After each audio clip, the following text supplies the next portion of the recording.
Okay, are we live? Are we good? Have I connected everything to the right thing? I think the answer is yes. Excellent. Alright.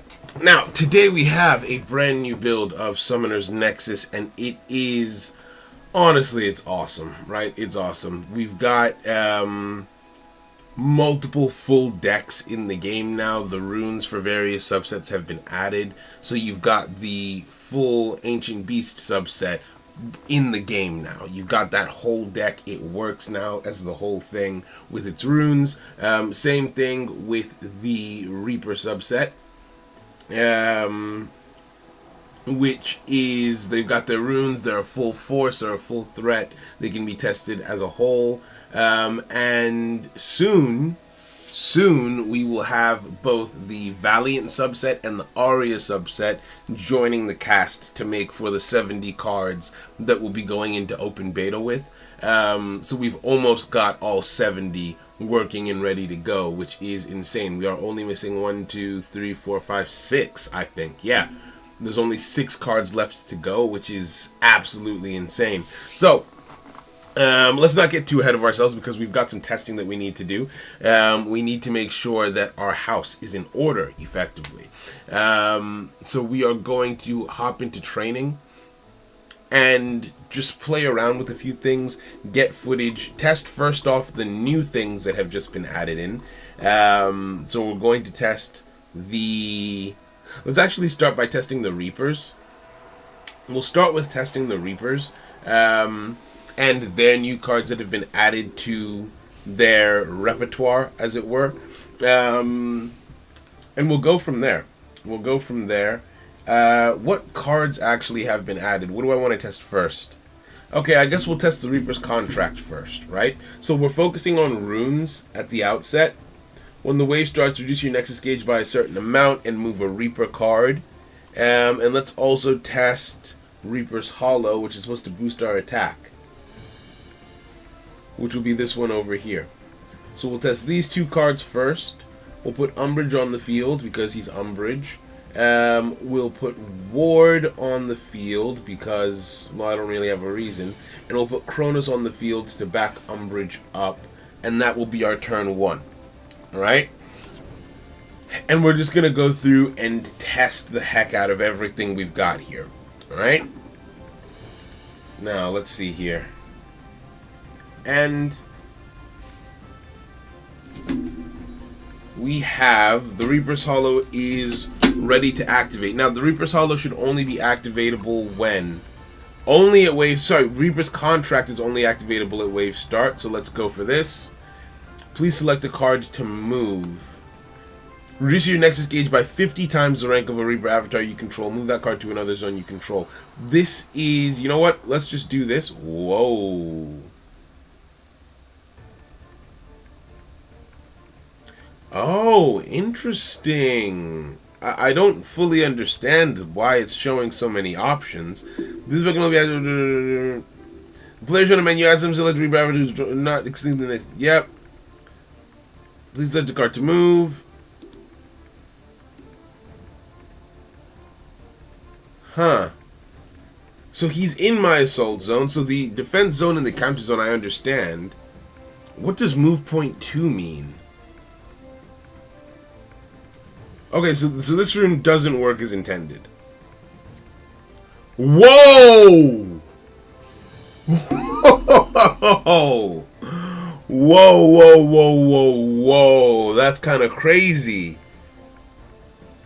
I kind of like that, though.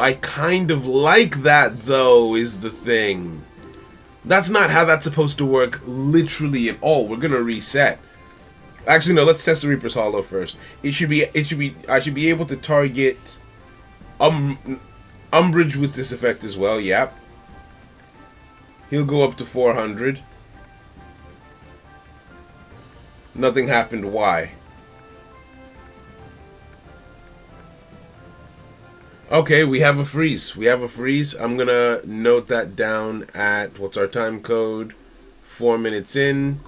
Game froze when I activated Reaper's Hollow for some reason. The game froze when I activated Reaper's Hollow. Okay. Now this is interesting. We need to go back and we need to test. We need to test Contract again. We need to. That is not at all what I meant when I said any zone you control, but that's such a cool application of this effect. It will make this deck so much harder to counter is the problem, right? Now that effect was intended to move you to either your assault zone, your defense zone, or your counter zone. But the way that it's been implemented, it can move you to literally any zone on the field that you are capable of inhabiting. Which a little bit stronger than originally intended, I will admit. I want Contract. But it's a very cool concept. It's not what I intended, but it's a very cool concept. So if I were to summon these 3 cards, I was looking for a bit, but I guess I'm the first one. Yo, Grim, how you doing, bro? What's good? Right?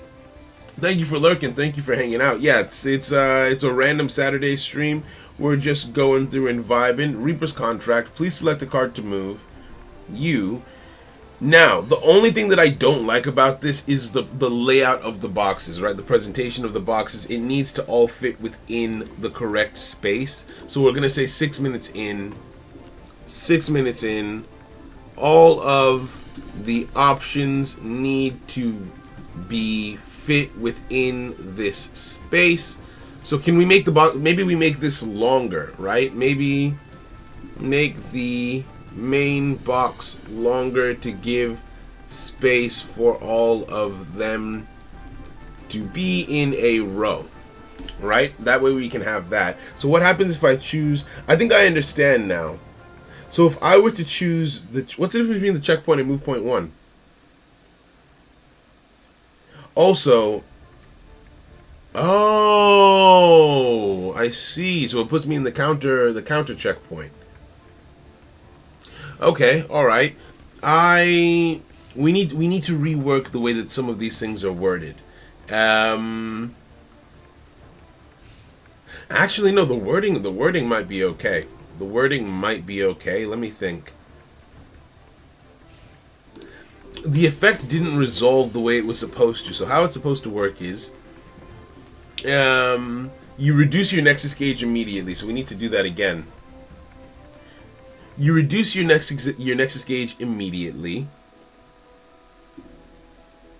Then, yes, I would like to train with Ignis. Let's go defensive again, normal again, Billy and Mandy.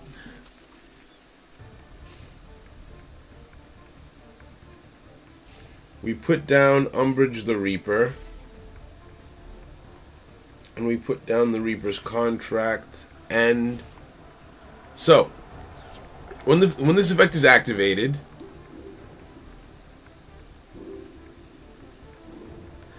as part of the cost for activation, my Nexus gauge should immediately go down. So I'm on 1,000 right now. As soon as I activate this as part of the cost, yes, my Nexus gauge did go down by 150 because I'm being forced to move Umbrage. That is correct. But I'm only supposed to select a zone when this effect resolves, right? It's showing me and asking me to select as part of the activation, but that's not how this effect is worded, right? That's not how this effect is worded.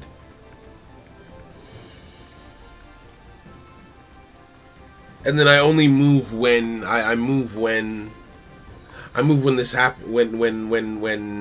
Yeah, I move at the right time.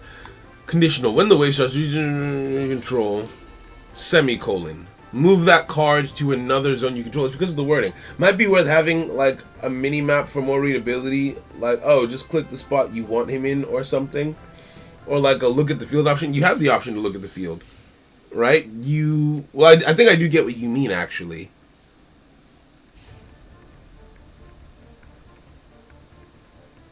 Yeah, we might make it so that you show the player the field and ask them to select the zone where they want to move him. That's actually a really good idea. I'm gonna put that down, right? make it so that you can select the zone where you want him to go. Right? And let's start this over.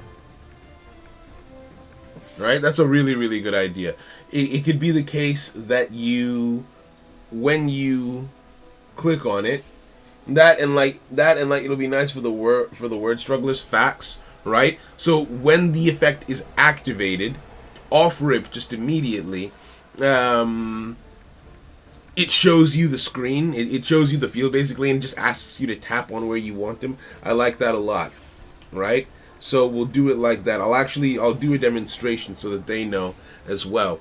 But how this effect reads, the thing is, this effect says, when the wave starts, reduce your Nexus gauge by 50 times the rank of a Reaper avatar you control, semicolon. So we know that everything before the semicolon is the cost. It happens as part of the activation, right? The second part is the actual effect, which is the resolution, which says, move that card to another zone you control. That's our resolution. And my thought process is that if it's part of the resolution, then you should make that selection after the effect resolves, right? You should select where you're going after it resolves. Whereas currently you're selecting where you go as part of the cost. You select where you go at activation rather than at resolution. So we Reaper's Contract, and for this, instead of it being like this, when you should have the message up at the top, so put the message on like this. You would still have it on the background and have it raised to like here, and then just have the zones highlight and say where would you like to move Umbrage, and have this place be glowing, this place, this place, this place, this place, and then let the player just tap where they want to go. That's really, really good as an idea. We're going to time code that at 11 minutes in, right?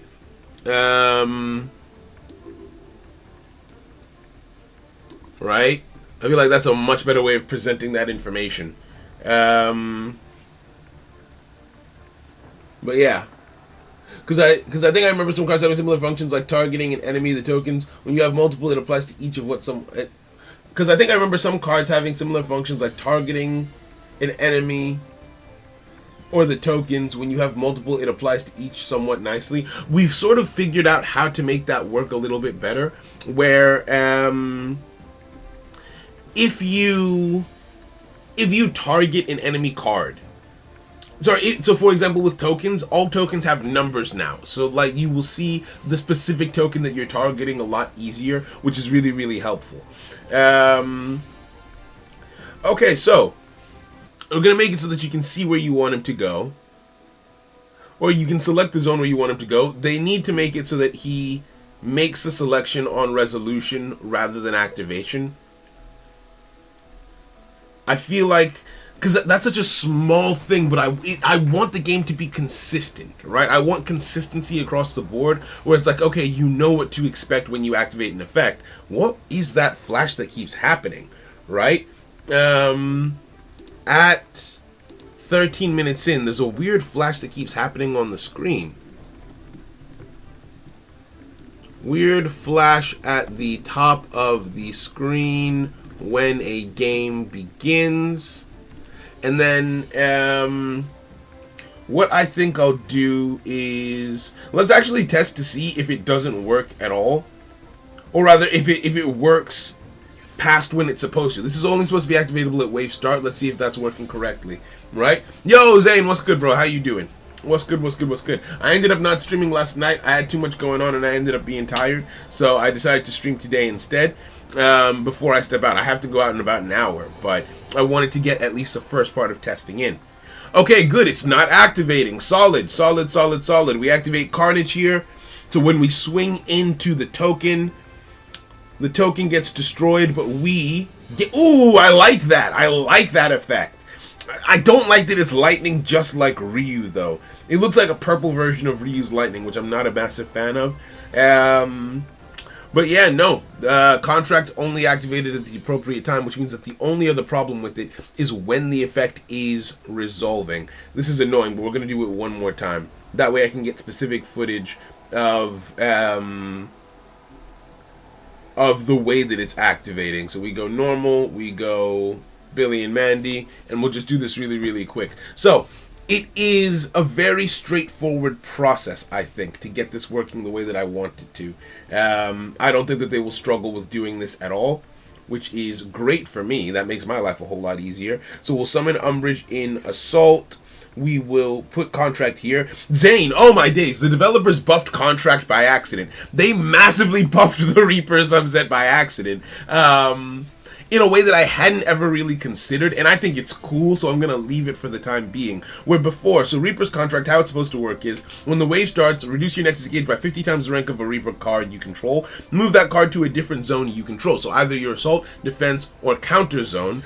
But what the devs have done is, I think when they said you control, they didn't understand what I meant by the word control, and so you can put it anywhere on the field that your cards can inhabit. So they didn't take it as, oh, zones that are like, this is your assault, defense, or counter. It's any zone where your cards can be. They took that as being a zone you control. So if I want to, I can move it to the checkpoint for a counter immediately. Or I could move it directly to my opponent's defense zone, which is cool. I like that. The only thing is, it's allowing me to choose It's allowing me to choose my destination before the effect resolves. And the way that the effect reads is, it says,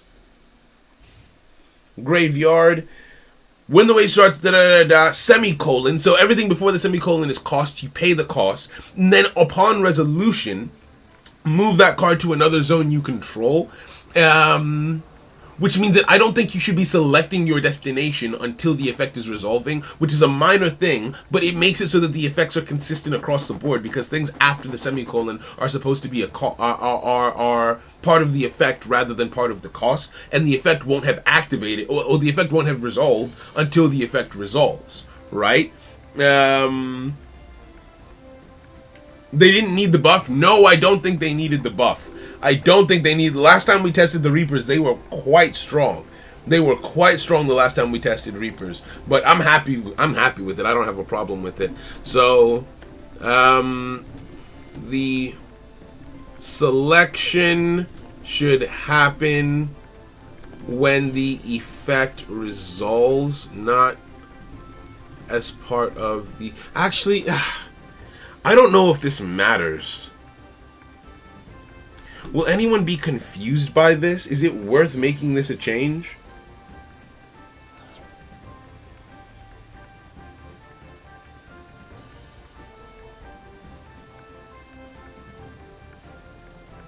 If anything, you can keep the effect and up the price. Exactly, right? Worst case scenario, right? So long run, yes.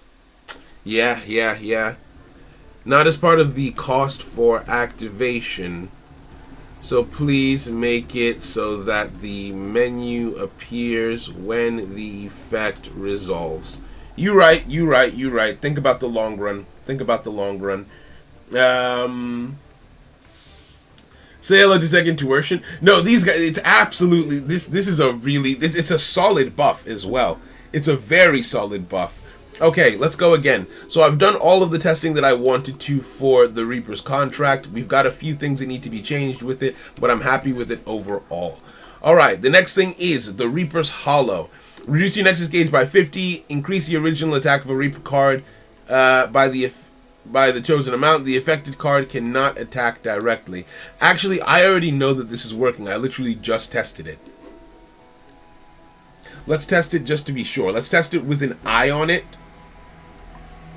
Let's put an eye on it just to be sure. And we will make you defensive. And let's put the opponents on hard. Billy and Mandy. Okay, so this is a really cool thing that can just be done now. So if I combine the Reaper's Contract with the Reaper's Hollow, and I just summon Umbridge and nothing else. Ah, shoot, I pushed undo. So, nope, that's Call of the Dead. I want Contract and Hollow, and I ready up with that. Honestly, I see myself playing Reaper or the token deck. It looks fun. Reapers are very fun. The token deck is the Ancient Beast subset. That's also a really, really good one. I quite like that. So, Contract, I'm just going to activate both. So I'm going to go move point 2. And Hollow will activate on Umbrage, and we will reduce our Nexus gauge. We only really need to do it by 50. We only need to be up by 50 in order to beat our opponent's life points here. It's incorrect. Okay, alright. So, we have a problem specifically because Hollow increases the original attack of a card.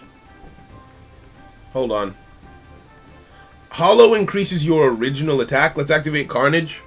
So my attack shouldn't be glowing blue right now, because 300 is my new base attack. It doesn't work. It doesn't work. It doesn't work. Abort, abort, abort, abort. It did not work the way that it was supposed to. It did not work the way that it was supposed to. Oh no. Oh, that sucks. Okay. Alright, so Reaper's Hollow does not work properly. Our time code is 20 minutes in. 20 minutes in.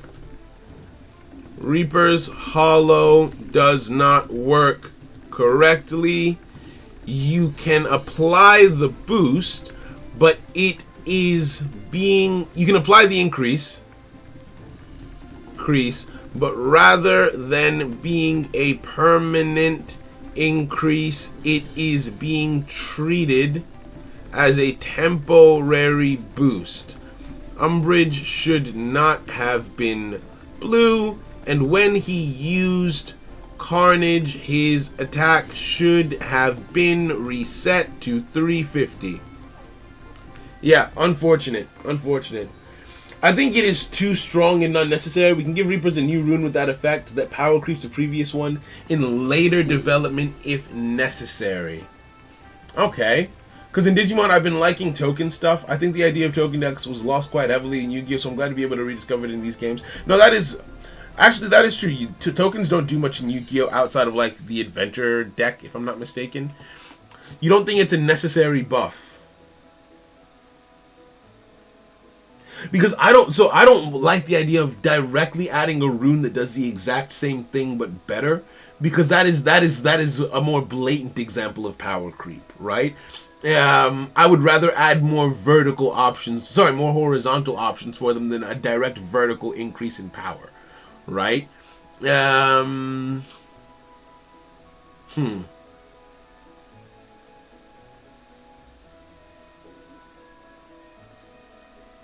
Sword Soul tokens and Nibiru tokens, but the Nibiru token, in my opinion, doesn't do anything, right? Like, Nibiru wipes the field, and the token is just the end product. If anything, you don't want the token to exist. With the Sword Soul tokens, I do agree, because they have a use. They help you to get into your synchros faster, so that is useful, actually.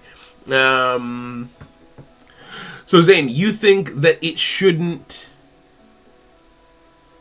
Okay, we can limit the zones back to the original ones.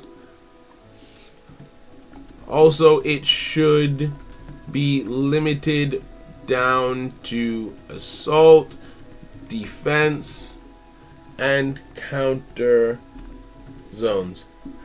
We can add a rune that moves to non-starting zones, like 2 counterparts of a coin. I don't think that would be good from... I don't think that would be satisfying from a player perspective, because remember the limitations on runes. That means I have to give up 2 of my 5 rune slots in hand, or 2 of my 10 rune slots overall, to do an effect one of 2 ways. Like, I will just always choose to play the rune that allows me to put Umbrage in my opponent's face, making the first rune more or less redundant. Because with the Reapers, their main thing is aggression. Their main thing isn't defense. So I can't imagine a situation in which you would choose the version of the rune that puts you in your defense zone versus the version that puts you in your opponent's defense zone. Do you get what I mean? Like, I feel like the first one becomes redundant once the second one gets introduced. So I would rather either A, keep the first one the way it is, or B, revert the first one to what it was before, but not introduce a rune that does the same thing later on. Do you get what I mean? But you can also play 2. There are not that many good runes. No, but there are. So, for example, right? Like, in the base game, I agree. But as the game... Like, let's look at what we've currently got just now, even now in generics, right? Because as a Reaper player, right? as a Reaper player, you definitely want to be playing Incinerate. You definitely want to be playing Exorcism, in case you yourself get incinerated. You definitely want to be playing, not card exchange. Reapers don't really need card exchange. Reapers don't really need shield wall. Freeze, I would think, is optional for Reapers because it makes it, you might create a combat opportunity for yourself with freeze. You want all 4 of the Reaper runes. Actually, maybe Virtue of Thanatos is subjective. You definitely want Contract, you definitely want Hollow, and you definitely want Call of the Dead. So that's 5 already. And this is the base version of the game. Shock Absorption, probably not. Close Quarters, probably not. Underdog might be. Underdog might be goated for Reapers, actually, because they will never control the weakest card on the... they will always control one of the weakest cards on the field. Assault Thief, probably not. So in the base version of the game, they've got about 5 to 6 runes that are like, okay, we want these in our deck. And so my thought process is, more generic runes will come out in not even year 1. Sorry, not even year 0, year 1, right?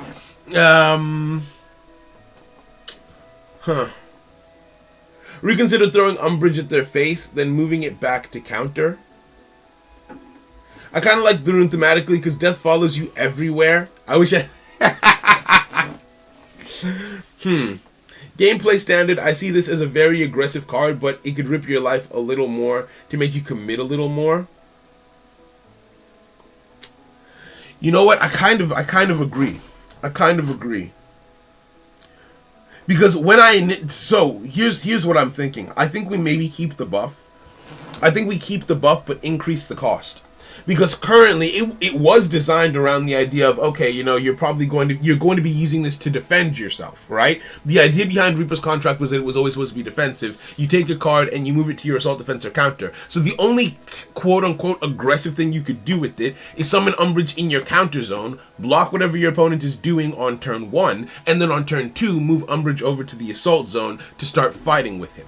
Whereas with this version, you can do that, or just put Umbrage in their face to start blasting and circumvent the counter zone. And I do like that idea of like, oh, death follows you wherever you go, thematically. I'm just trying to think if I'm breaking my own game. Let's see. Because I love it when a card has a thematic explanation for why it does what it does. Oh, this is hard.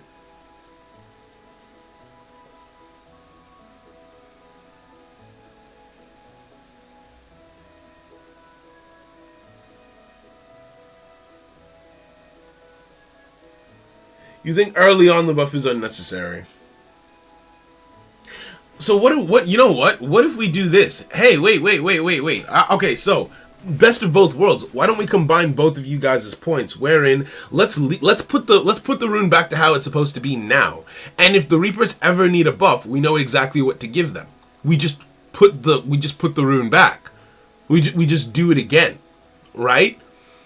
That's always an option. Leave it as it is and see how the Reapers do. And if the Reapers feel too weak or if they need extra, like, stuff going on, then we're not going into ×5 right now. So 50 or 100 per rank. Yeah, exactly. Right?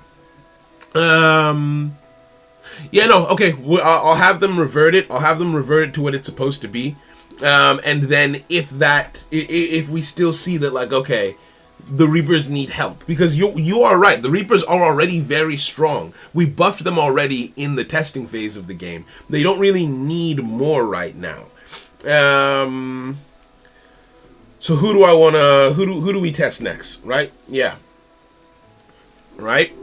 It's a fun thing, and sometimes I see fun things and then my eyes just light up and it's like, oh, I'd love to do this fun thing. But I think Zane, you're right, it's better to be more prudent. They don't need the buff, so why bother giving it to them?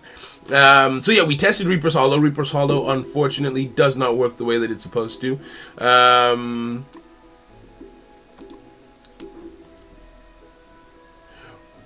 Reaper's Hollow does not work the way that it's supposed to. So let's take this off the docket. Up next, Virtue of Thanatos. If you control only Reaper avatars, remove every card of the Nexus and place them on the field at new locations selected by their owners. I can technically test this. And the last one is Call of the Dead. Return a Reaper or Asylum avatar that was destroyed this turn from your graveyard to your hand. Okay. Destroyed this turn. Okay, yeah, we can do that. We'll put you on the field. We'll put you on the field. And we'll put you on the field over here. And what we're looking for is Virtue of Thanatos. No, we're looking for Call of the Dead. Alright? So we're going to sacrifice... Chronos to test this rune. Yes, I want to attack. Now, from here on out, I have the option to activate Call of the Dead now because he was destroyed this turn. Beautiful. Wave End. This is my last opportunity to activate, so I will. Call of the Dead. It will automatically add him back to my hand because there are no other options. When there are no other options for an effect, it auto-targets for you to make the game a little bit faster. So I didn't have to go through the hassle of like choosing a menu and so on and so forth. Alright, now, draw phase rolls around. Preparation phase. Oh, and I didn't draw! Sick! I forgot to test that. Yeah, when you activate that effect, you don't get to draw for the next turn. So Call of the Dead looks like it works perfectly fine. That's amazing. Right? Call of the Dead appears to work perfectly. Virtue of Thanatos. Let's put another card in the Nexus. Just to see what it looks like. We'll put you back on the field. And for good measure, let's move Umbrage back over to our assault zone and see what that looks like. Depending on how hard it is to code, you can maybe have it move back after. That also feels kind of strong. And against the grain of we throw hands, not show flags of the white variety. Variety, rather. No. Yeah, I feel like him moving back would be more than he needs to do. Right? What am I doing again? Right, Virtue of Thanatos. It can be activated wave start, movement phase 1, movement phase 2, and wave end. Let's give it a shot here. Please move the selected avatar to one of these locations. So if I say defense zone...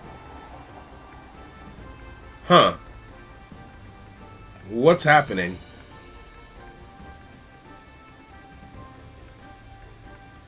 Oh. Huh. If there is at least one card in the Nexus, there's no cost. No, no, that's not how that's supposed to work at all. I was supposed to be shown that menu on Resolution 1.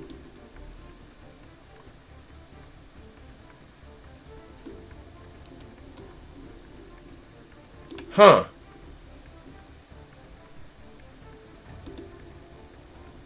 Oh, okay.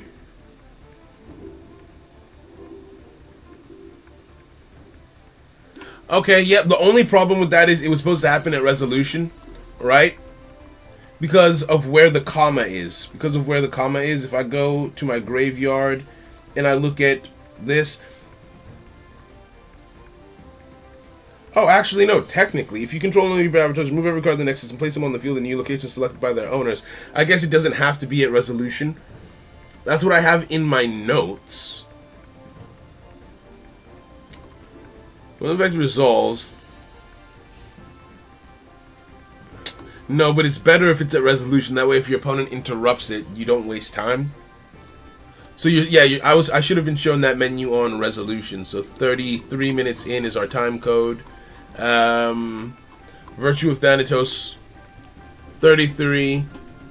Virtue of Thanatos should have shown window upon resolution, right?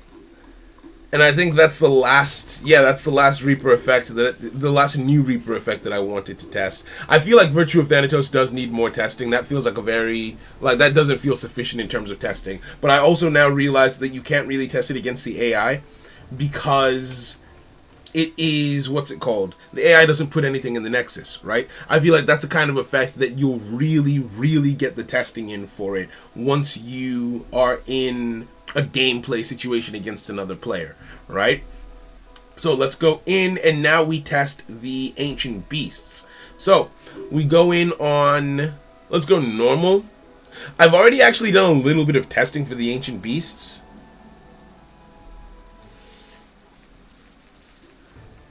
Okay, so first thing that we want to test is Passenger's Guide. We'll test Passenger's Guide. And what does that say? When an Ancient Beast avatar is destroyed. Nope, that doesn't work. Okay, so instead, let's test Ancient Pasture, I suppose. Yeah, let's test Ancient Pasture. I've already tested Strong Arm, and I've already tested Time Capsule. Both of those work. Ancient Pasture I haven't really tested yet. So we're just going to summon you over here. And end. And we'll see what we get. So I'm supposed to just be able to reset my attack to my original attack, right?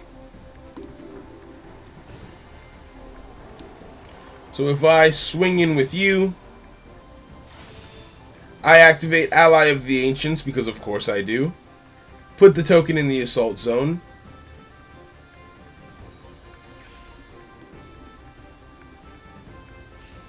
Movement phase 2 rolls around. Huh, there's a bit of a mistake. Actually, no, that's fine. That is fine. Ancient Pasture activates. And resets us. No, that worked exactly the way that it was supposed to. Perfect. Alright. So what was the issue? Why didn't I mark this as completed before? Ancient Pasture appears to work perfectly fine. On a base level anyway. We'll have to go in for like proper thorough testing. But on a base level, that appears to work the way that it's supposed to. So let's go in and test Passenger's Guide this time. We go balanced. We go normal. A to Z.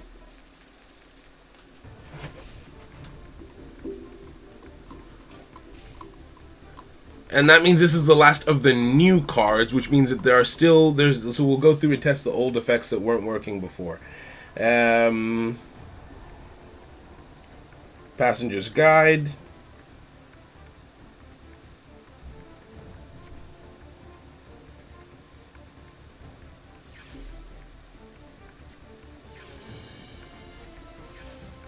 And end.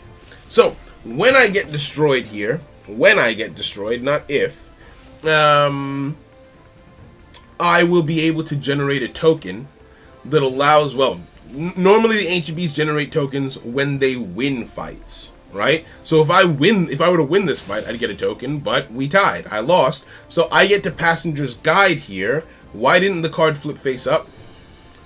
I've activated this card, but it's still face down. Okay, so that's the first thing. That is the first thing. Time code 38 minutes. Passenger's Guide did not flip up when activated. 38. Passenger's Guide did not flip up when activated. Okay. Please move the selected... Wait, what move? That it also has the wrong message. 38. Passenger's Guide has the wrong message because it's supposed to ask you where you would like to summon a token, not to... Yeah, it's asking you the wrong question. I could swear I selected defense zone. I could swear I selected defense. I need to go back and check that as well. Okay, 39. 39. I selected defense, but the token was summoned in assault. I could be wrong. I need to go back and double check that one. But yeah, we lose this fight. Nothing happens here. And we move on. Yeah.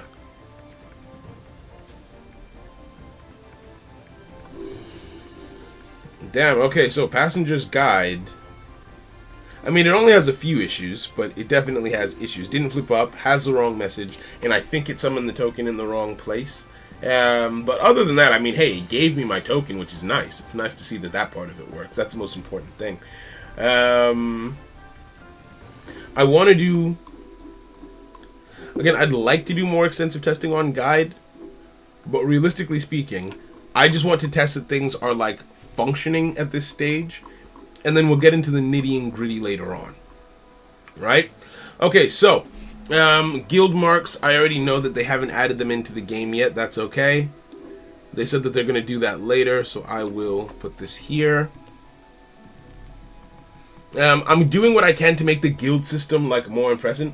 It looked like selecting defense 100%. Okay, good. So that means it just took my choice the wrong way. That seems like it would be an easy thing to fix. So that doesn't seem like it'll break the bank or anything like that in terms of getting that fixed.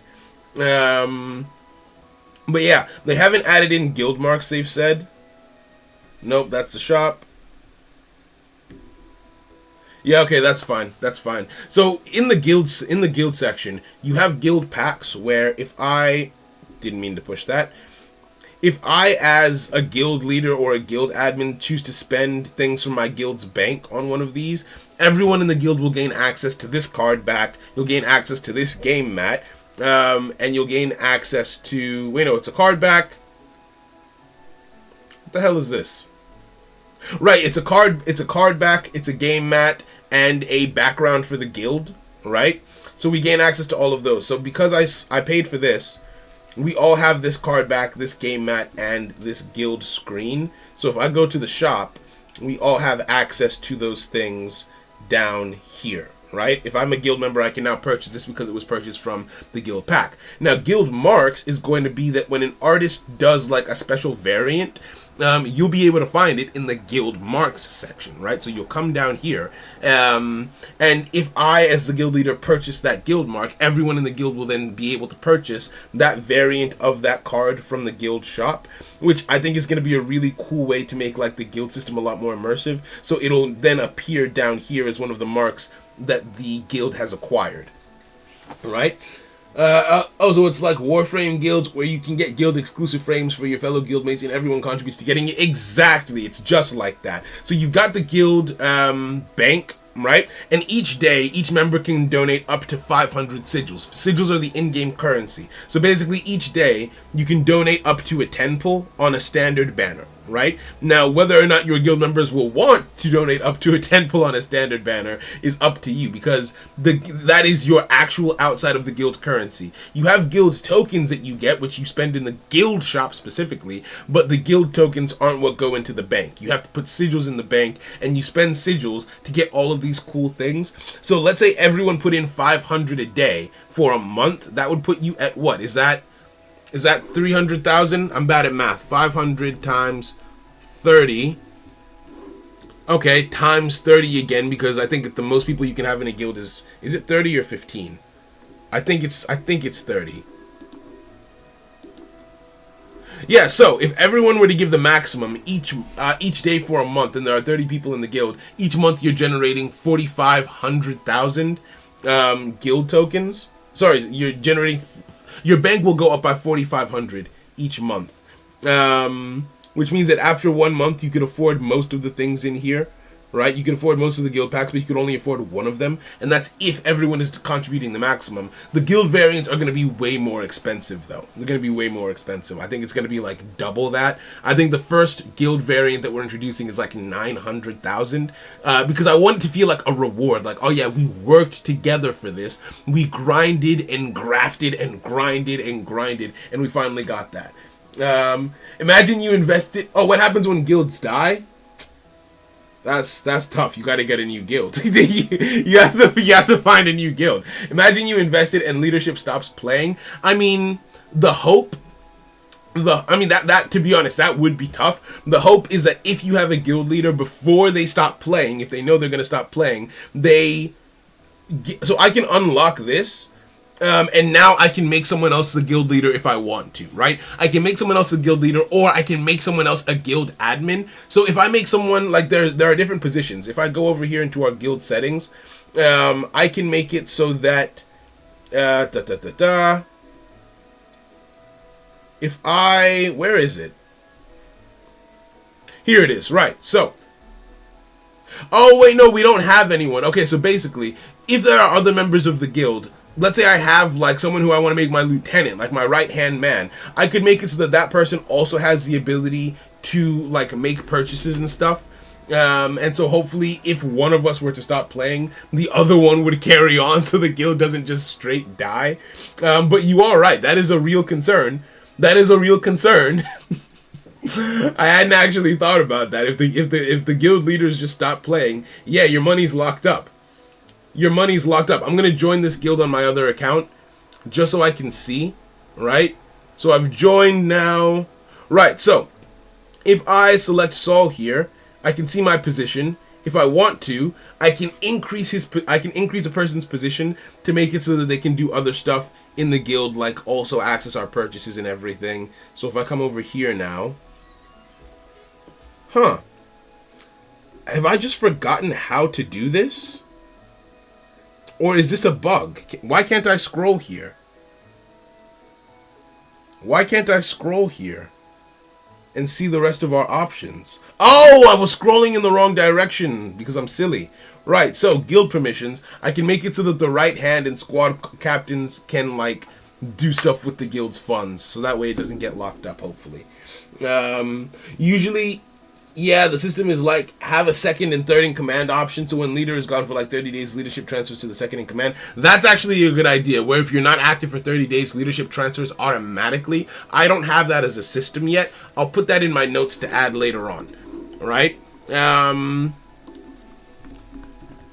If guild leader is inactive for 30 days, leadership passes to one of their right hands automatically.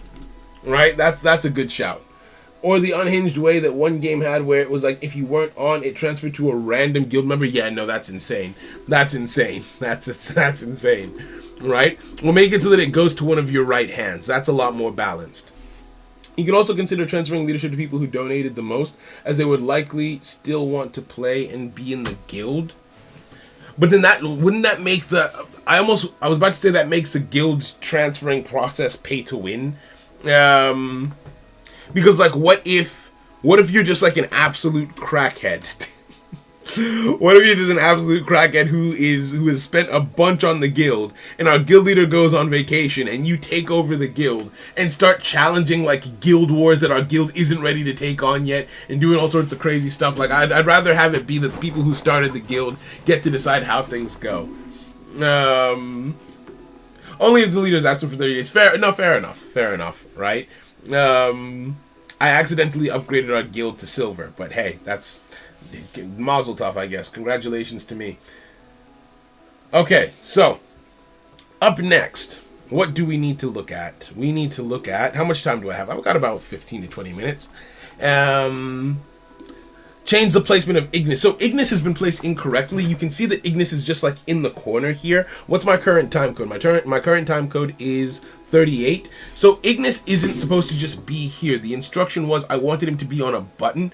So like, for example, what you have over here with these, right? Where he would just be on like a side tab, right? But as he is right now, one, you can only see half of him, right? And two, he's not on a button, he's just there. If I move the screen, I can see that he's in between the screen, but that's not where he should be. He should always be right here on the screen as like a little tab. So please put him on a button, right? Please put him on a button and change his placement. 48 minutes in. 48.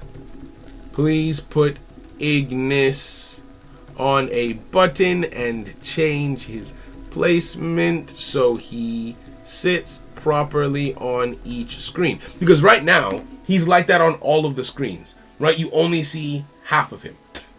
You only see half of him on all of the streams, right? Warframe has like hierarchy system where people get permissions to do stuff and it's very autonomous, but it sucks when like all the higher ups are gone and no one can promote you. That would suck. That would suck, right? Passing leadership is a good shout. But yeah, no. So that's the Ignis point. We can take that off of the chopping block. Now we can get into the testing of some more nitty-gritty stuff. Like, for example, testing the effect of Underworld Contractor. Wrong button. So, Underworld Contractor says, destroy this card and then destroy a rank 1 or 2 avatar in the Nexus. We will go, it really doesn't matter. It really doesn't matter. Right? So, what the Hound says, the Hound is not in my hand. Lovely. I love this. I'm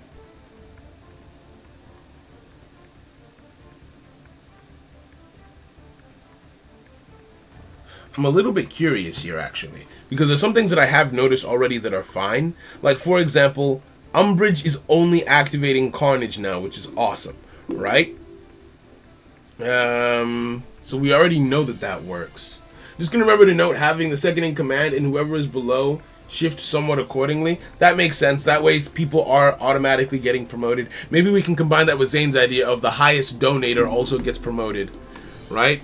Highest donator also gets promoted to right hand at that stage. But what if the highest donator is someone who donated a bunch like 5 months ago and now no longer play? You know what? Never mind. We'll at that point find a new guild, bro. We've done everything we can to help you. You're just unlucky. Okay, so without actually needing to test anything, we know for a fact that before Umbridge, if he swung and used the effect of Carnage allows you to activate itself again that same turn. Normally cards can only activate one effect per turn, but we know that Carnage allows him to activate specifically Carnage again in that same turn, and we've seen him activate Carnage in today's gameplay and not have any problems. Right, like he activated Carnage and it was fine. And he didn't get the opportunity to activate other card effects is what I'm trying to say. So we know that works. Let's filter this down. Put you in the hand. And put you... Yeah, ooh, okay, no, looking at all of this... And remembering what the Reapers do, the Reapers don't need help. The Reapers don't need help at all. What was I thinking? I think I forgot just like what full power Reapers look like. Because damn, like they have the ability to blow up your opponent's cards in the Nexus. They can fish the runes out of the graveyard. They can swing at you relentlessly. They don't need help right now. Yeah, no, if they ever need a buff, then we might revisit that concept. But as of right now, they're chilling. They are good. And we'll summon Umbridge. And you know what? We will use the broken version of Contract to help us test. Because it will make testing faster. Right? The broken version of this will make testing faster. Wave begins. We activate the Reaper's Contract. Please select a card to move. We select Umbridge. We will move Umbridge to move point 2. And we will chain Underworld Contractor, which should destroy itself as cost. Yes, it tributed itself. It tributed itself as cost. What does Underworld Contract say?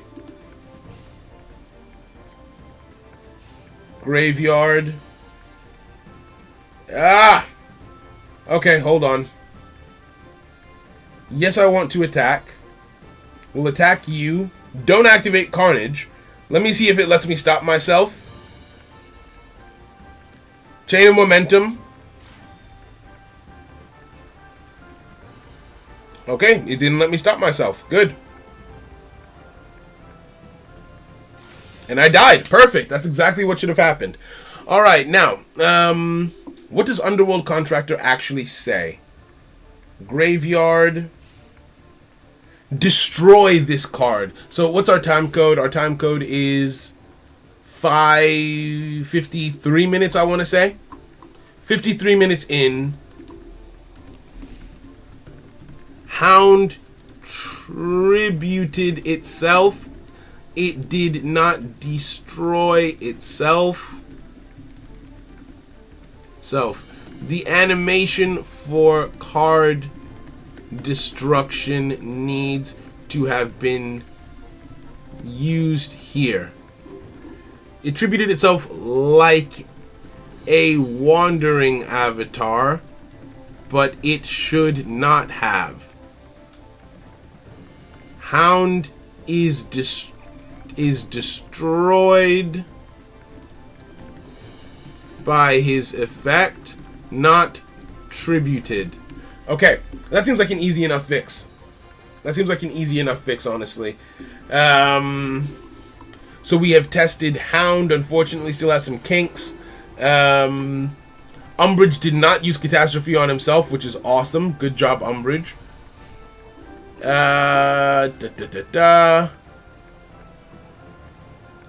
What else?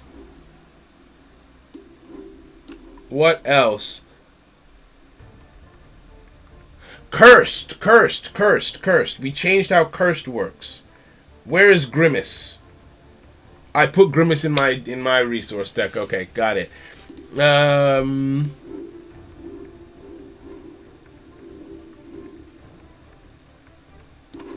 So we changed the way that cursed works a little bit. Right?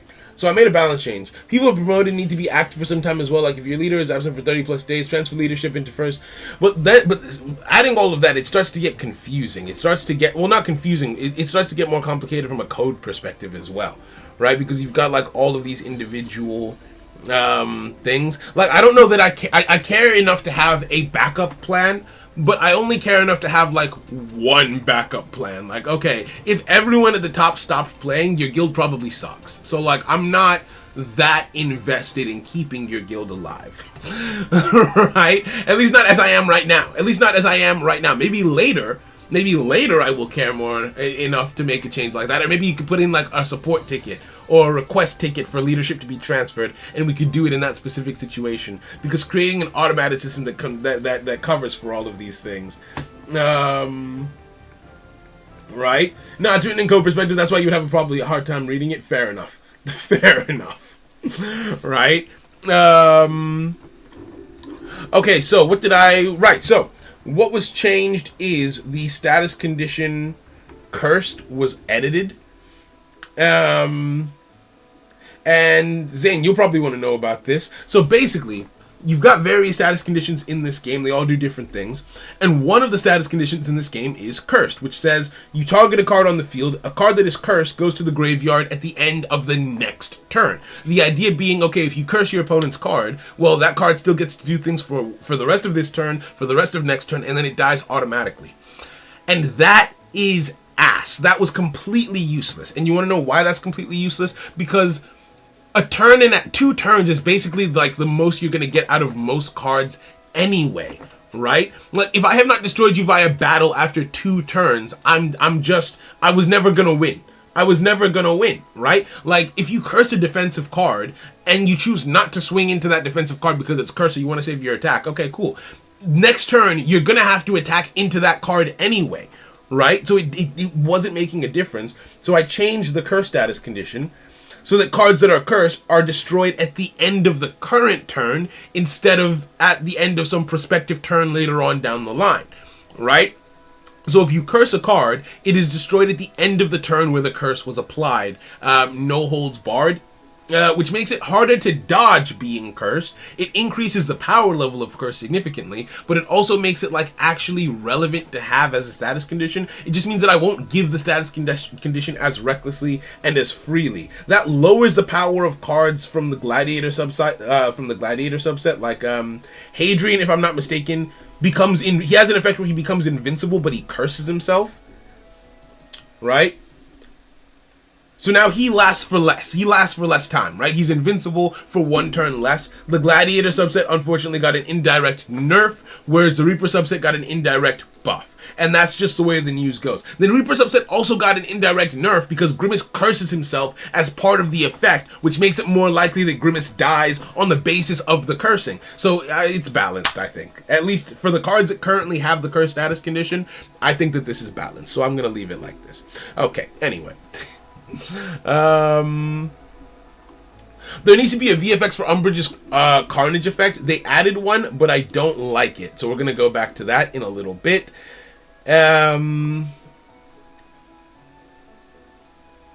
Oh, there's some things in here that are difficult to test. There are things in here, not even difficult, more like time-consuming to test, right? Let's see here. Okay, so one of the things on this on my chopping block is Ally of the Ancients Plus, which is supposed to be activatable from the graveyard, and currently is not.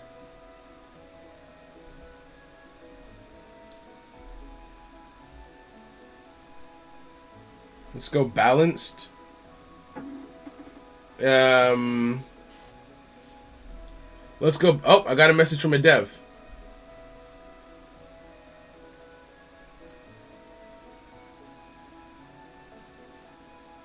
Okay, I think he's going to ask me a question in a second, but he hasn't yet, so that's fine. Challenge cards. What's the question? Okay. Alright, and then, oh wait, does he need me to... You think that it's not complete? Oh, no.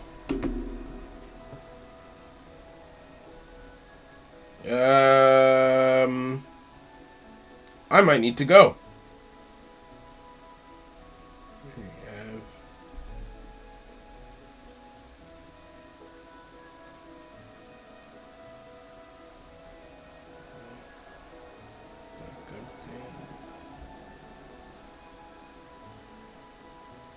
Let's see. It has 15 entry challenge. What does that mean?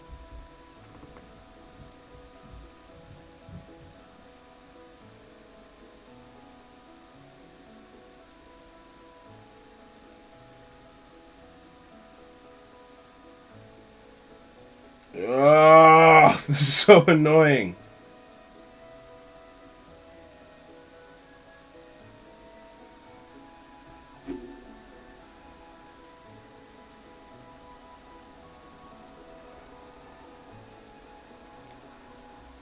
Okay, alright, I'm gonna keep going for a little bit longer. Let's see, I mean, in fairness, we have gotten through a significant bit of stuff. I wanted to test Forest Wall to see if it would be able to save Minos, which, yeah, let's try that out real quick. Normal. We go for... Wow. Now that there's so many other things in the game, it feels like I haven't played the Forest Guard subset in ages, but you forget that, like, yeah, there are so many decks in this game now, which is so dope. Okay, so, I want to see if Forest Wall protects Minos from destruction when he's about to die. So we start up and we wall. End. End again. And what should happen here is, well, nothing. We can activate Forest Guardian because he will die anyway, even with this 50 boost applied. And startup is what boosts him up to 200 now that he's got a forest counter. Movement phase 1 rolls around. Our opponent is going to swing into us, and we are going to die in an objective sense. But when we activate this, he dies, we live, but our attack does still get reduced to 0. Oh, no, because we lost the counter, so he survived. Never mind. Never mind. But at least it worked. It worked the way that it was supposed to, so that's perfect. We can take that off of the chopping block. It looks like that's working in battle now. Let's see here. Subset card display is appearing behind the stack instead of in front of it. Let's test this out real quick. So if I go 1, 2... If I do this, perfect. That works the way that it's supposed to now. Beautiful. We can also take that off of the list. Okay. Oh, what else? Back to the Ancient Beasts, I think.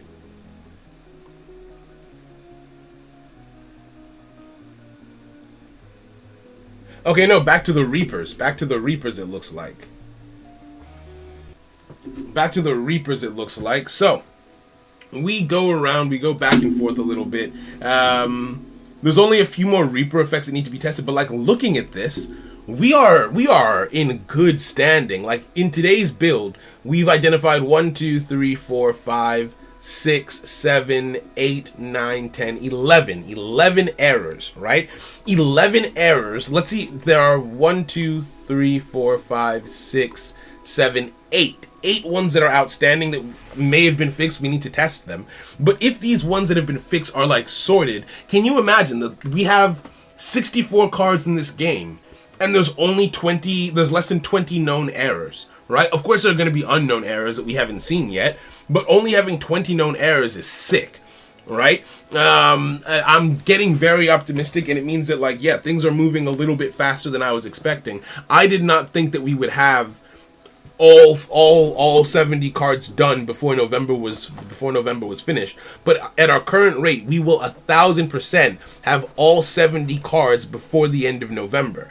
Now there are still other systems that need to be implemented, like we need to finish the ranked mode, we need to finish the spectator function for like viewing matches. Let me actually check, because we've already got the training mode done. That was one of like the new core features that needed to be added, but we need to put in ranked mode, we need to put in the rest of the story mode changes. The tutorial we need to put in the tutorials, but they're literally just pre-recorded videos that I've already recorded, so you just put them in the game and that's fine. So we put in ranked PvP, we put in the reward system so people can like get tokens and stuff when the open beta starts. We've done the battle training system, and the player room feature where you can make rooms with like your friends and stuff like that.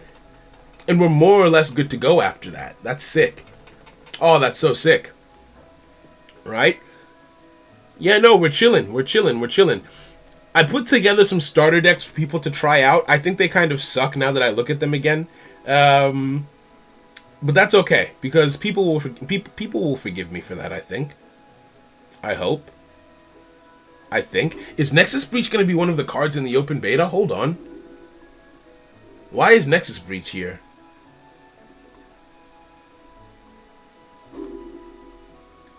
Nexus Breach isn't in the open beta, is it?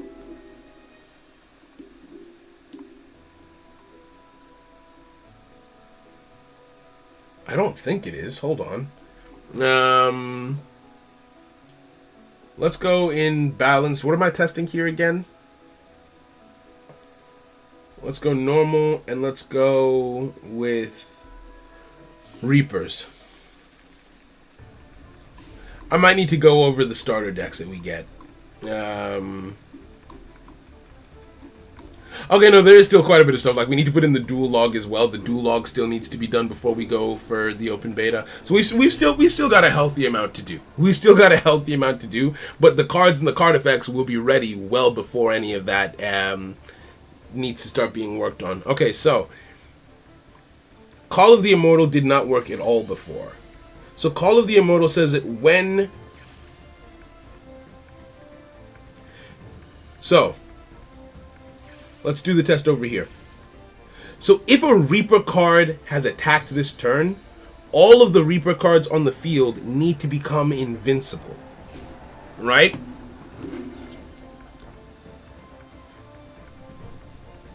So after Umbridge swings once, he puts a protection on all of the cards on the field that says, hey, the first time a Reaper card would be destroyed this turn, it is not destroyed. So let's attack with Umbridge. We'll activate Carnage so we get our attack back.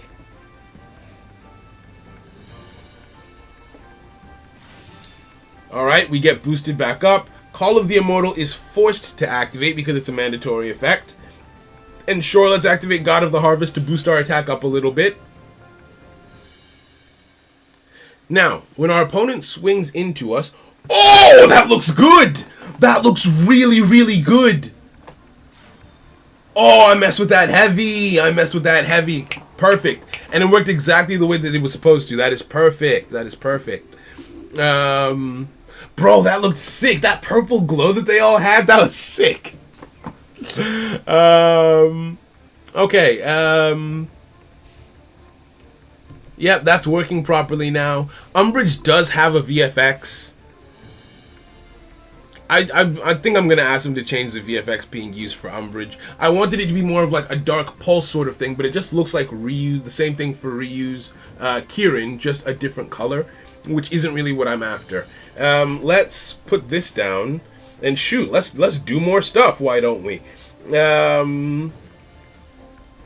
Underworld Contractor we won't really need.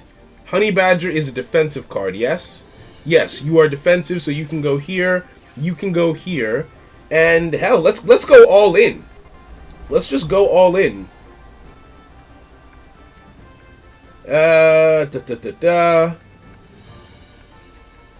We'll go with you and end. Declaration phase rolls around.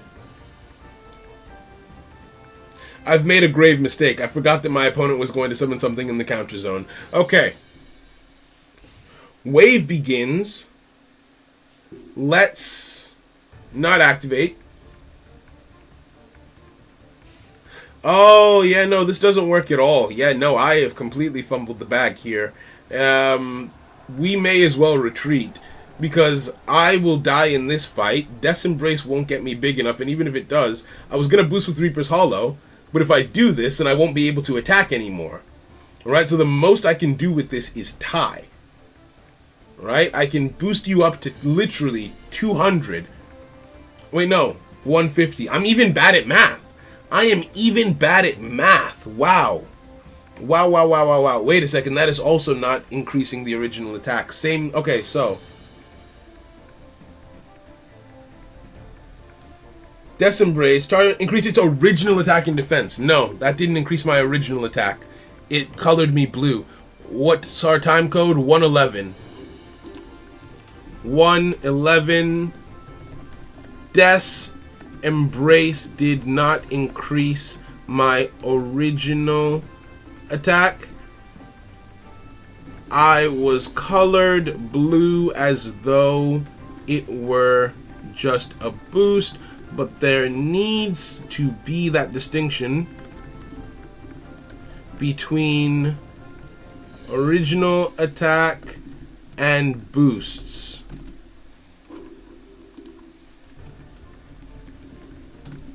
Okay. Let's get out of here. Let's blow this popsicle stand. Quit. All right. So we're in a solid spot here. Actually, I'm happy with a lot of this testing that we've gotten done. Umbridge does have a VFX. We will change it later. Right? I want to focus on the core stuff for right now. We'll change the VFX for Umbridge later. Now. Okay, I was scrolling shorts and shit, I just ran into the stream again. That's good. The algorithm is doing good things then.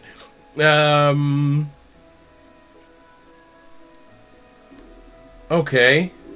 When using Ally of the Ancients on an instructed token, I was able to infinitely activate the effect. I highly doubt that that's still an issue. Right? Sometimes you just trust them. You just trust that they've solved it. But even if not, it will be picked up. It will be picked up by our latest and greatest, what's it called? Please make it so the AI training ends after turn 6. That's a difficult one to test.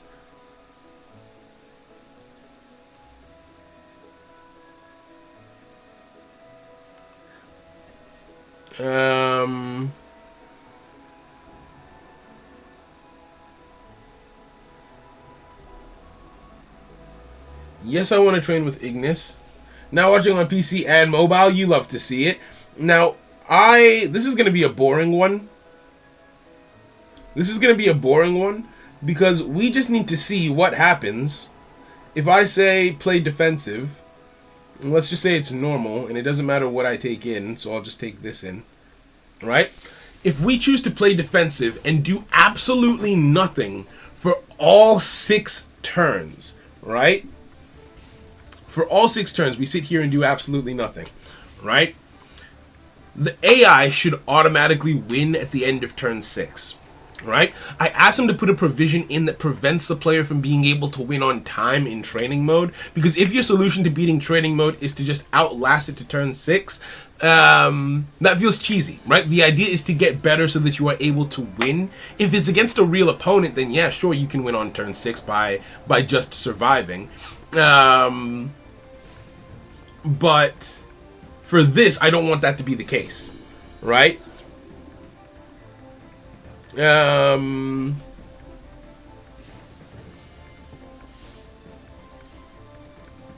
feel like it should have a message, though.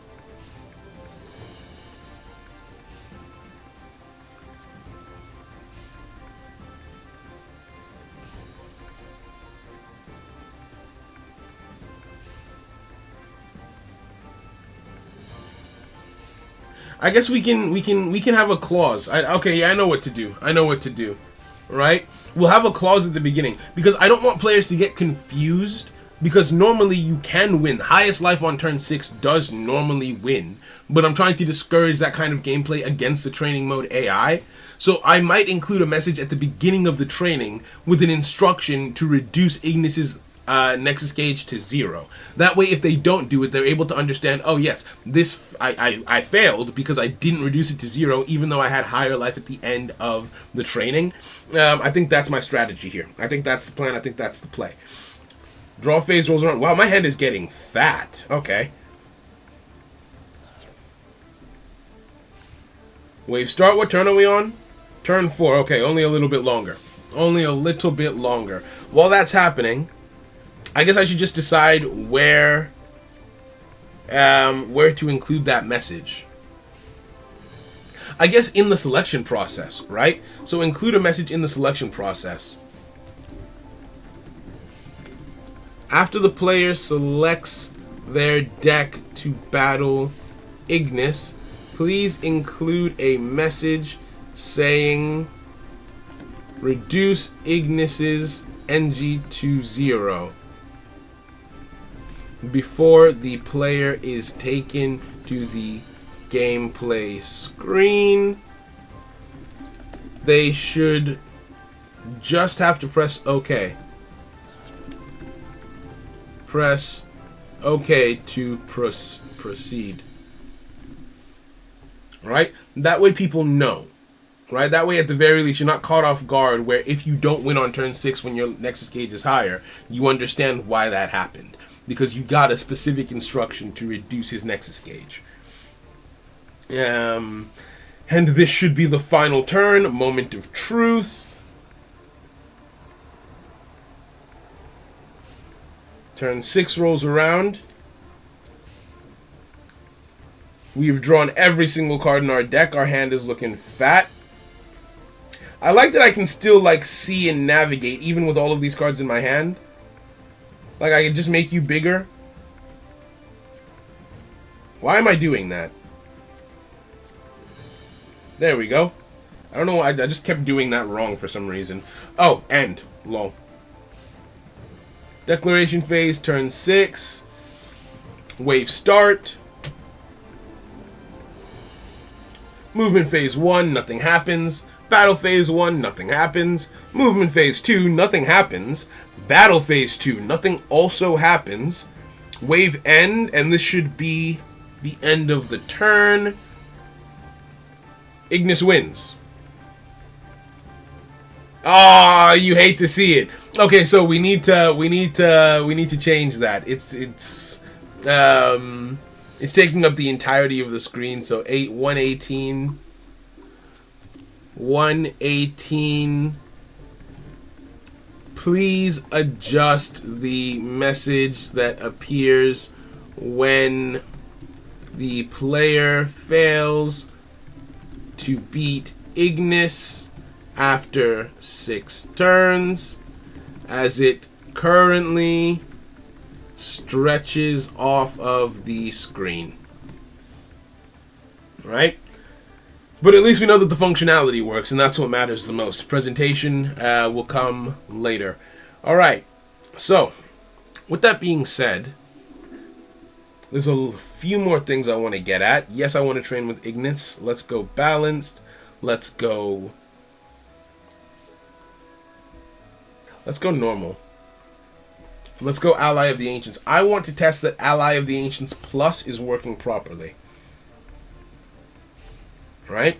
So Ally of the Ancients Plus is supposed to allow you to summon a token even when the card is destroyed. So when Nadia gets destroyed in this battle, because she ties with the opponent and the opponent's card is also destroyed, she should summon a Rider token. And Dominus Rex should have the same ability. Right?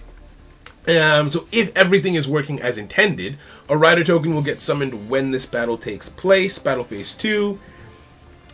We both get destroyed. Survey says. Doesn't work. Okay. Time code. 120.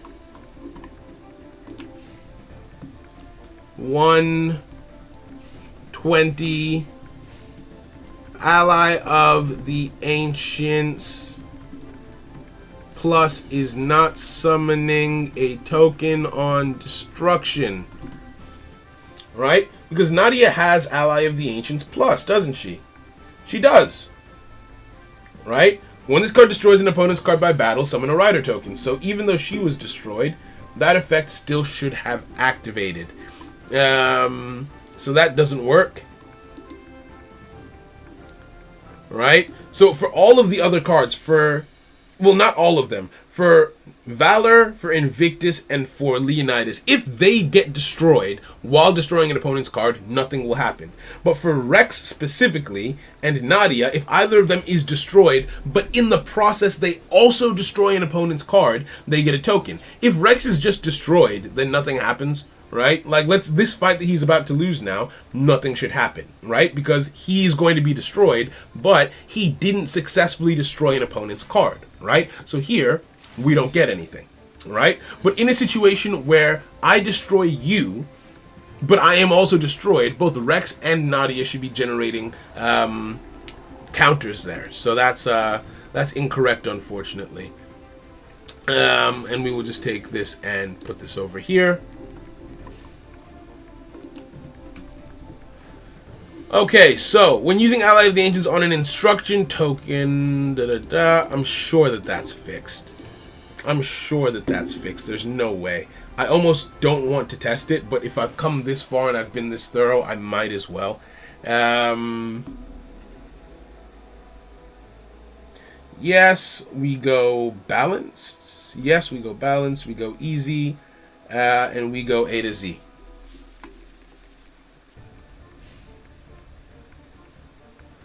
So, first things first, we get you out, we get you out, and we get you out. End. End. I cannot close the card effect menu. Okay, and now we beat the AI into submission. That will be the test of the last thing. So we're going to play this one through. Yes, I want to attack. Activate Ally of the Ancients. Summon a token in our assault zone. We're going to play this purely offensive. Actually, maybe not purely offensive, because we do want to... I want to test something. What happens when the AI doesn't have enough stats to, like, do anything to attack? Wait, what? Dominus Rex didn't activate at all. 123 is my time code. Dominus Rex did not activate at all. Right? He has Ally of the Ancients Plus, which means that when defending, he should still be generating a token. Right? So we should have gotten a token from that interaction. Don't activate this.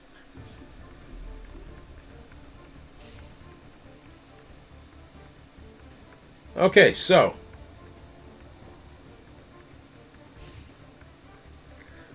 draw phase rolls around. We put Invictus and Valor on the field.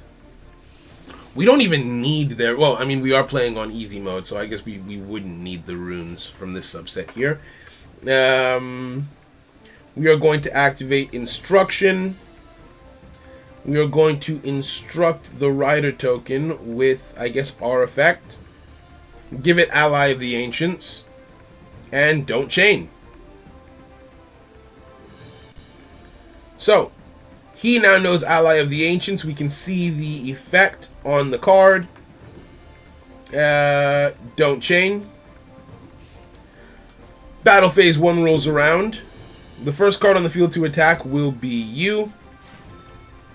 Don't chain. Activate Ally of the Ancients, and we test. Can I? Yes, I can see the field when Ally of the Ancients is being used. We'll put you in the assault zone. And that is token number 2. It has the correct name on it. This battle takes place. Rex gets destroyed. We don't get... I guess Rex just isn't working for whatever reason. I mean, not that he would have done anything in that situation. He would have been cooked either way. That gets blown up, and we attack directly for 100.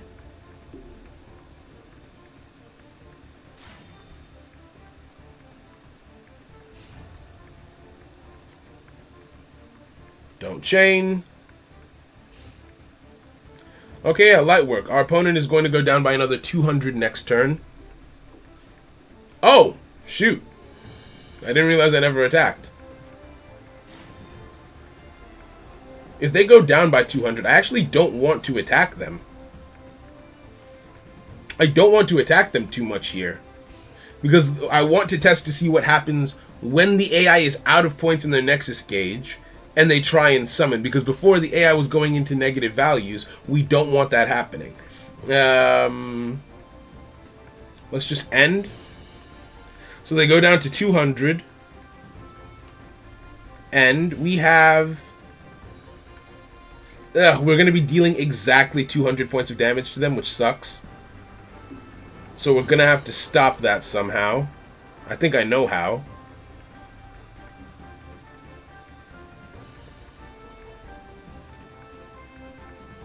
Okay, yeah, no, we're good. We're good. If we activate Mount, I don't think we'll have enough to kill them. Yeah. If we activate Mount,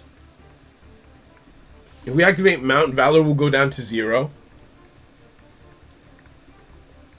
Alright, so Valor has 0 attack now.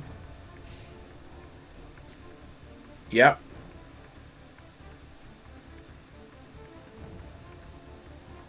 So we swing in at 200 first.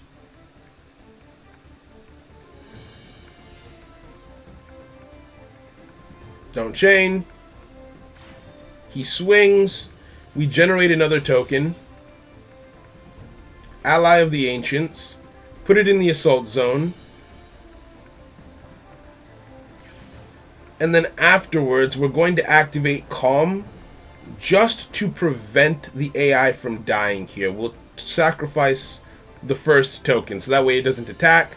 And the card that will lose attack is... I mean, might as well be him. Might as well be him. Right? So our next token will swing. Unless I have accidentally frozen the game. Did I freeze the game? I just realized that that might have been a confusing series of events for the game. And it was. Alright, we need to note down our time code. 128. 8. The game froze when I used Calm on a token that was about to attack. That is really, really annoying. That is so annoying. I have to do all of this again. Damn. Okay, alright. I just want to test if it goes into negative values. I tested this. This worked properly.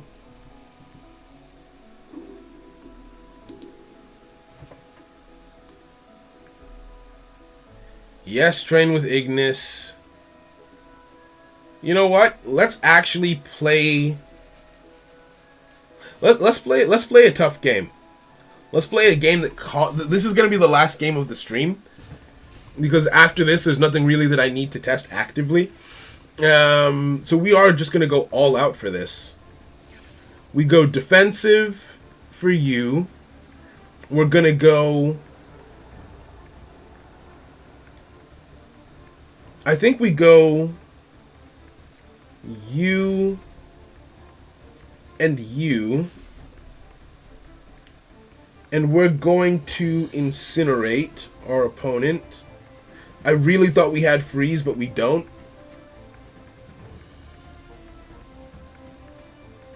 We're going to go freeze and time capsule. Sorry, incinerate and time capsule.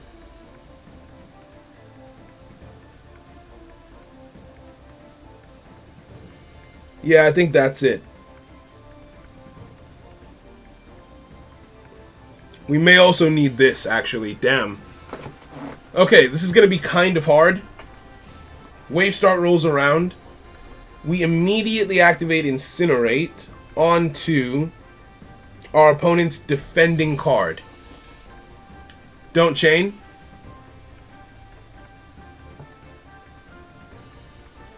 Movement phase 1 rolls around. We're going to get destroyed. For every game that freezes during November, Mariah's ice cubes crack a little bit more. No, please. I'm not ready yet.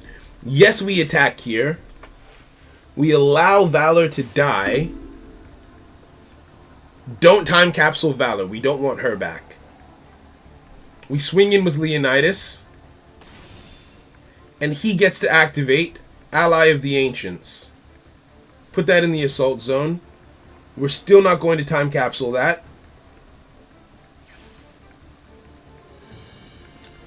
Wait, why does the token only have 200?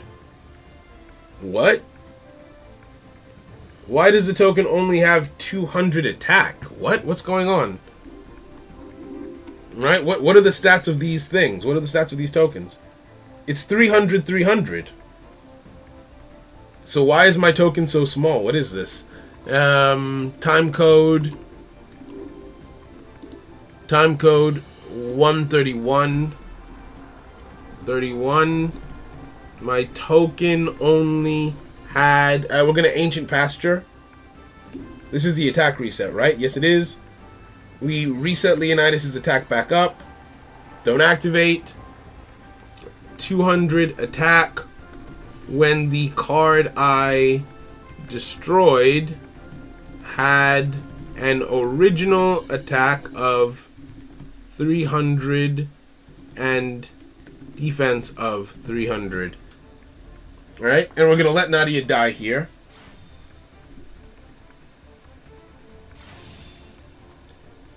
Nadia, why are there 2 time capsules? Okay, alright, we found another error. 132. 32. Valor was destroyed. Oh, I ran out of time. And I did not activate time capsule. But when it became activatable again later on in the turn, there were 2 options to activate it instead of 1. Okay, alright. So we 100% lose this now. There's, I don't really see an out, per se. Yeah, I don't really see an out now that that's happened. That's annoying.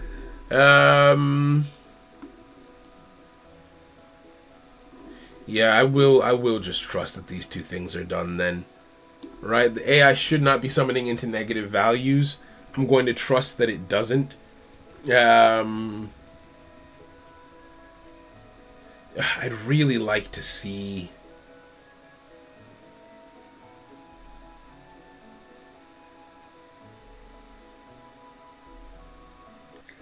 I would really like to see firsthand that it doesn't have a problem.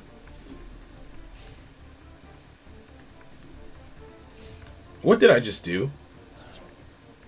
You know what? I'm done. Yeah, no, I think my brain I think I'm cooked. I think I'm just done. Why did I just end my preparation phase for no reason? I think I'm spent. I think I've given all of what I have to give finding bugs. But yeah. If that comes up at any point in time, we'll fix it when the need arises. Right? Or I'll just test for it some other time. Right? Okay, thank you guys for hanging out. I will catch you in a little bit. Hopefully we have another build later on, or rather next week, actually, so not in a little bit. But this has been fun.